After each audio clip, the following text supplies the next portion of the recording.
అల్లర్లలో చిక్కుకున్న హీరోయిన్ని కాపాడ్డానికి తన భార్య అని పరిచయం చేస్తాడు హీరో.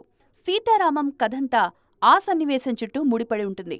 ఆ సన్నివేశం కశ్మీర్లో తీసిందే. అదొక్కటేనా? సినిమాలో జవాన్ల ఎమోషన్ని కళ్ళకట్టారు మేకర్స్. ఆ మధ్యొచ్చిన సీతారామం మాత్రమే కాదు, అమరన్ సినిమా కూడా జవాన్ల లైఫ్ని కళ్ల ముందు నిలిపింది.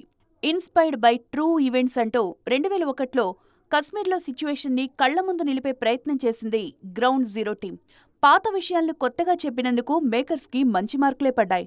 ఈ సినిమా రిలీజ్ టైంకి ముందే స్కై ఫోర్స్ గురించి మాట్లాడడం మొదలుపెట్టేశారు నార్త్ మేకర్స్. సినిమా భారీ వసూళ్లు కురిపించి బ్లాక్ బస్టర్ అనిపించుకోకపోయినా మంచి సినిమా అనే ముద్ర పడింది స్కై ఫోర్స్ మూవీ మీద.